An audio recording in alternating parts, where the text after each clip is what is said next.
په ذهن کې مې یو واقعه راياده شوه، قصه ورته ووایه. دا هم کله کله په تقریر کې ښیي. وی چې شیطان ناستو او رسۍ یې جوړولې پړي، علماو لیکلي دي دا کوم چې د وعظ او د نصیحت کتابونه دي په هغې کې، په دغې رسیو کې او په دغې پړو کې څه غټې غټې رسۍ وي، څه درمیانه وي، څه نری وي، څه څنګه وي. وی چې یو عالم دین انسان په دغې لاره باندې تېرېده، دا شیطان او دا کس یې ولیده چې څه غټې غټې رسۍ جوړوي او څه درمیانه او څه کمزوري. وی چې دغې عالم دین ورته ووي چې دا څه کوي، دا څه شی کوي، څوک یې؟ وی چې دی ورته وي چې زه شیطان یم او دا رسۍ جوړوم، څه مضبوطې او څه درمیانه او څه نری او مختلفې. وی چې ما ورته وی چې په دې باندې څه کوي؟ وی چې په دې رسیو کې زه مخلوق خدا راګیروم بیا اور وایه چوم خپل مکر او فریب. واورئ دا خبره زه علماو تم خصوصي کوم چې ګوره دې شی نه ځان ډېر ساتئ، دا د علماو په زړو کې ډېر راځي. وی چې دغې عالم دین ورته وخندل، وی چې ورته یي چې زما دپاره په دې کې کومه رسۍ ده، ما ته د کومه رسۍ تیاره کړې ده، غټه ده او که دا درمیانه ده او که دا نری ده. وی چې دا صاحب فرمایي، وی شیطان راته وخندل، وی چې ما ته وی چې ستا رسۍ په دې کې نشته. چې ما ورته وی چې ولې ما به نه رایسارې؟ وی چې ما ته وی چې ستا رسۍ ته سره ضرورت شته نه، رسۍ ته ستا ضرورت نشته.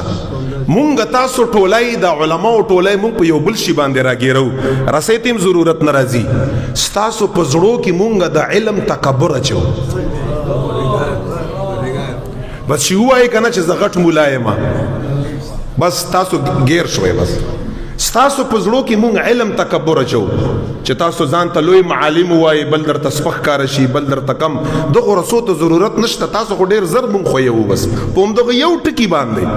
خدا را دغو شیو نه ځان وساتئ، ټول عمر دا عقیده وساتئ چې په دنیا کې زه ټولو نه اخیرنی بنده یم. دا زموږ ایمان دی. وی چې بیا زه ډېر پریشانه شوم چې دا خو ډېره خطرناکه خبره ده زموږ لپاره. وی چې بیا ما تر تپوس وکړو چې دا غټه او مضبوطه رسۍ ته چا دپاره جوړې؟ دا وړې خو ځه. وی چې ما ته وی چې دا غټه او مضبوطه رسۍ دا زه هغې انسان دپاره جوړوم د نبي علیه السلام په امت کې چې چا اخلاق ښایسته وي. دا چا چې اخلاق ښایسته وي که نه، دا ډېر په مشکله باندې زموږ په گرفت کې راځي.